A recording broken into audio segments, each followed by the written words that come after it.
मालिक, मैं 2 दिन के लिए रामपुर जाना चाहता हूँ। इसमें पूछने की क्या बात है मुनीम जी? सुनो, 1 गिलास पानी देना। क्या? 1 गिलास पानी ले आओ।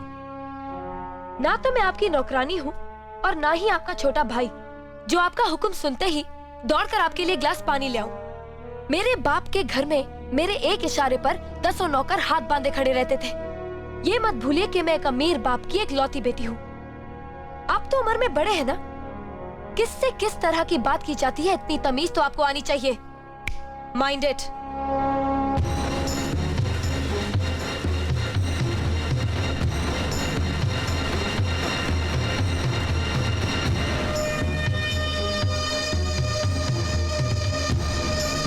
मालिक, छोटी बहू की बात का बुरा मत मानना, नादान है, बच्ची है। गलती हमारी है मुनीम जी। हमने ऐसी लड़की को काम करने को कहा जिसे काम करने की आदत ही नहीं है।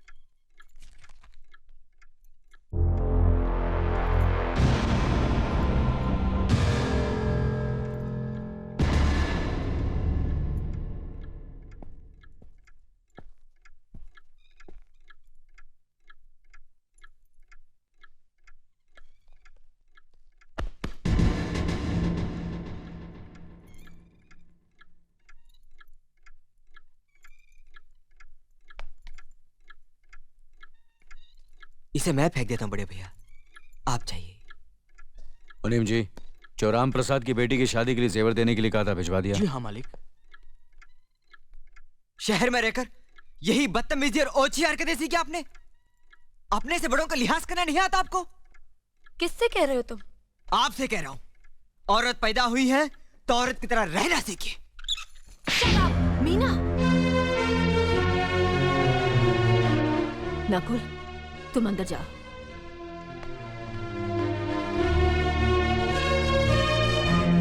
पागल हो गई हो तुम? औरत होकर एक मर्द पर हाथ उठाती हो? इतनी ऊंची घराने की बहू होकर ऐसी नीच हरकत, शर्म नहीं आई तुम्हें? कौन सा ऊंचा घराना? ये जहाँ सिर्फ एक आदमी राजा है और बाकी सब उसके गुलाम। मीना, चिल्लाइए मत। आप मेरी सास नहीं है। जिस तरह आप इस घर की बहू है वैसे मैं भी हूँ। बहू हो तो बहू की मर्यादा में रहो। मर्यादा की रस्सी में तो आप जैसी जाहिल और गवार औरतें बनती हैं। मुझ जैसी पढ़ी लिखी मॉडर्न जमाने की लड़की नहीं। Uneducated idiots. Excuse me. I am not an illiterate. I am a graduate from the University of Allahabad. I am aware of the modernization of women, but I have not forgotten my culture, my customs, my traditions and my values. And most of all, I'll never ever forget that I am an Indian woman. Modern जमाने की औरत भी औरत ही होती है। उसे भी मर्द ही ब्याह कर ले जाता है, मर्द को ब्याह कर वो नहीं ले जाती।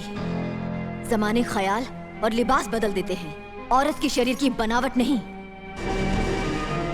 लोग तुम्हारे ख्याल की लड़कियों को लज्जत का सामान भले ही समझते हो, इज्जत के काबिल कोई नहीं समझता। इज्जत आज भी उन्हीं औरतों की होती है जिनकी आंखों में हया हो, लाज हो, शर्म हो। हम नहीं कहते कि तुम बंदिशों में रहो, लेकिन अपने दायरे की सीमा को मत भूलो। लड़की जब अपने माँ बाप के घर होती है तब उसके कांधों पर अपने ही घर की इज्जत का बोझ होता है, लेकिन जब वो बहू बनकर ससुराल जाती है तब उसके कांधों पर एक नहीं 2 परिवारों की इज्जत का बोझ होता है।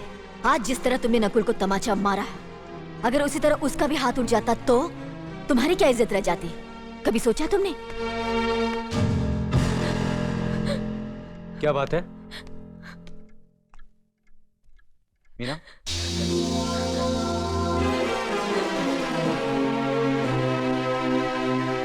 क्या हुआ भाभी? हाँ, कुछ नहीं। मीना कह रही थी कि उसे खाना बनाना नहीं आता।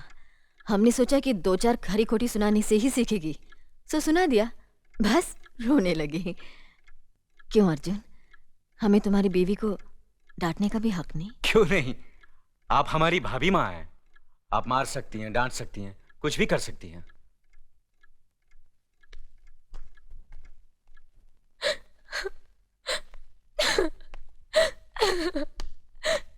मैंने भूल की जो मैं इन लोगों के बीच आ गई। मेरी तो इस घर में कोई इज्जत ही नहीं है। जब देखो तो सब मेरी इंसल्ट करते रहते हैं। मैं कब से रो रही हूँ, तुम पूछ भी नहीं रहे हो कि मैं क्यों रो रही हूँ। बेकार रो रही है तो कौन पूछेगा?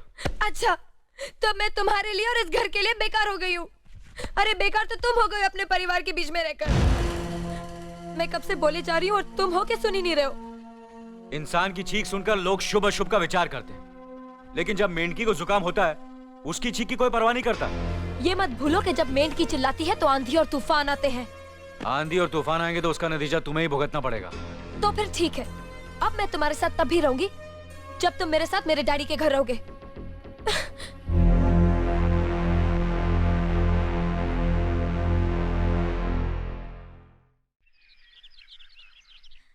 हमारी मीना बहुत प्यारी बच्ची है, लेकिन उसमें अभी भी बचपना है। हमारे तौर तरीकों को नहीं जानती है ना, लेकिन आहिस्ता आहिस्ता हम उसे सब सिखा देंगे।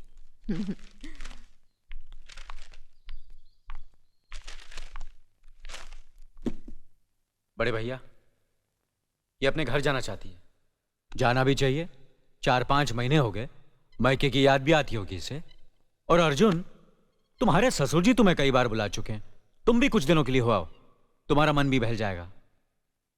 अगर ये वापस लौटने के लिए जा रही होती तो मैं जरूर जाता, मगर ये तो हमेशा के लिए इस घर से जा रही है। कैसी बातें कर रहे हो? अगर तुम दोनों के ख्यालात एक दूसरे से नहीं मिलते तो इस मामले को घर की 4 दीवारी में बैठकर आपस में सुलझा लेना चाहिए। बहू शहर की पढ़ी लिखी लड़की है, उसे गांव के रीति रिवाज के बारे में क्या मालूम? यह तो तुम्हारा फर्ज बनता अर्जुन कि तुम उसे हमारे तौर तरीके सिखाओ। सिखाने से कोई फायदा नहीं बड़े भैया, ये खुद को इस माहौल में डालना ही नहीं चाहती, इसलिए भेज रहा हूं। अच्छा, तो तुमने फैसला भी कर डाला? बड़े भैया, बात यह है कि मैंने मीना को, तुम बहुत समझदार भी हो गए हो ना,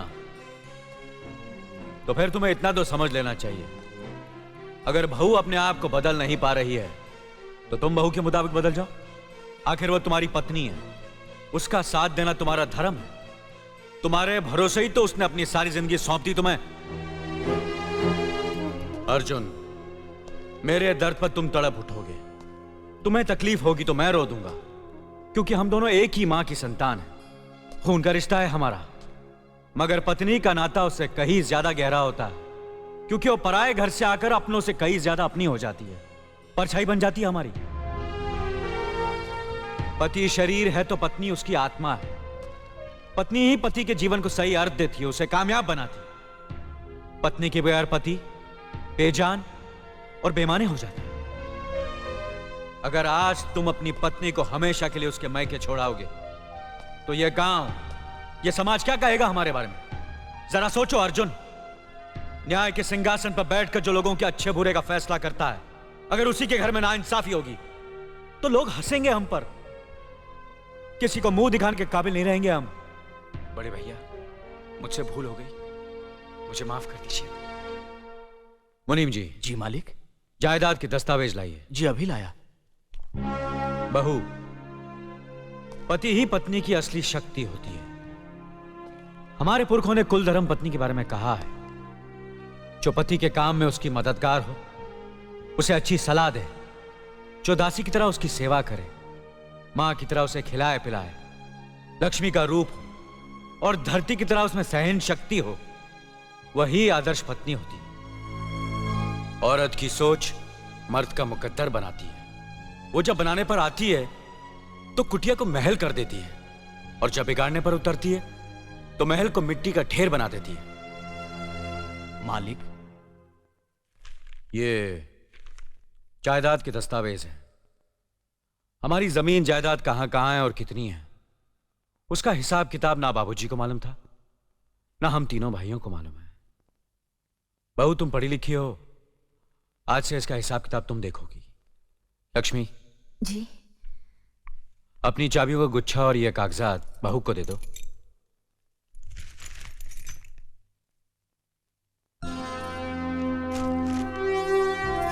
आज से तुम इस घर की मालकिन हो। तुम जहां कहोगी, जिस कागज पर कहोगी, हम तीनों भाई चुपचाप आंख बंद करके दस्तखत कर देंगे।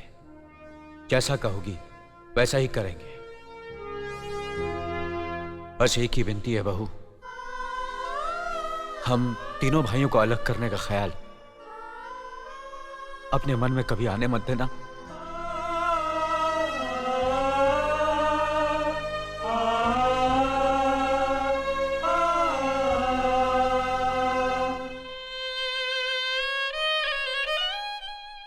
अच्छा किया तुमने बहू, बहुत अच्छा किया। इनकी आंखों में आंसू देखने की हमने सपने में भी उम्मीद नहीं की थी, लेकिन तुमने हमें दिखा दिया। बहुत अच्छा किया तुमने, बहुत अच्छा किया।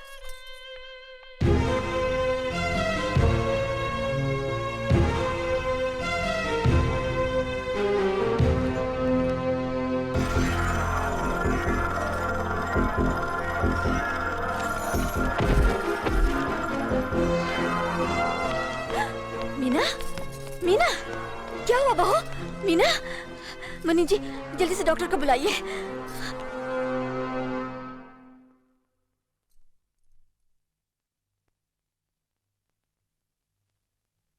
घबराने की कोई बात नहीं, ये माँ बनने वाली है।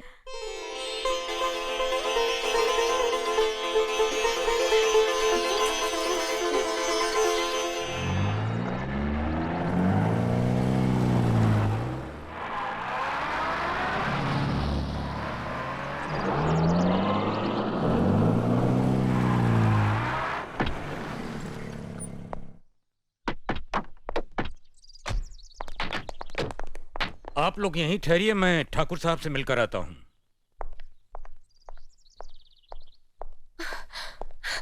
डैडी, डैडी, कैसी हो बेटी?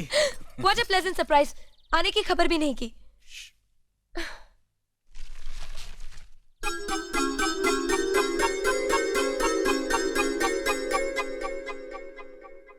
ठाकुर साहब, पाए लागू। समधी जी, आप अचानक यहाँ कैसे? तशरीफ रखिए, बैठिए ना। आपके बराबर बैठने की मैंने कभी गुस्ताखी नहीं की, तो आज कैसे करूंगा? बहुत दिनों बाद हम लोग मिल रहे हैं। कहिए, आपका कारोबार कैसे चल रहा है? आपकी कृपा और आशीर्वाद से ठीक ही चल रहा है। दिल्ली में इंडस्ट्रीज मिनिस्टर के साथ कब की अपॉइंटमेंट ली है? कल सुबह 11 बजे सर। इनकम टैक्स केस का वकील ने कहा है कि 15 तारीख की हियरिंग में मामला क्लियर हो जाएगा। आज एक्सपोर्ट का माल जापान के लिए जहाज से रवाना हो जाएगा ना? जी हाँ सर। नमस्ते ठाकुर साहब। नमस्ते नमस्ते नमस्ते। अरे दीनानाथ जी, आप लोगों ने यहाँ आने की तकलीफ क्यों की? मैं आपकी संस्था के लिए गवर्नर साहब से बात कर चुका हूँ, आपका काम हो जाएगा। धन्यवाद, बहुत बहुत। अरे गोपीनाथ जी, होम मिनिस्टर ने वादा किया कि आपके भाई का ट्रांसफर जल्दी ही हो जाएगा। Thank you sir. Daddy, good morning daddy. Good morning my child. आप कहीं जा रहे हैं क्या? हाँ बेटी, एक जरूरी काम से दिल्ली जा रहा हूँ। अपना ख्याल रखना। हाँ ओके। Okay, bye. पास में ही फैक्ट्री के लिए जमीन देखने आया था, सोचा आपके दर्शन करता चलूं। अब इजाजत दीजिए। इतनी जल्दी कैसे जा सकते हैं आप? भोजन तो करते चाहिए। माफ कीजिए, आप तो जानते ही हैं, बाप बेटी के घर का खाना तो क्या, पानी भी नहीं पी सकता। शहर में रहकर भी अभी भी आप इन बातों को मानते हैं? शहर में रहूं या गांव में, मैं अपनी परंपरा और संस्कार कैसे भूल सकता हूं?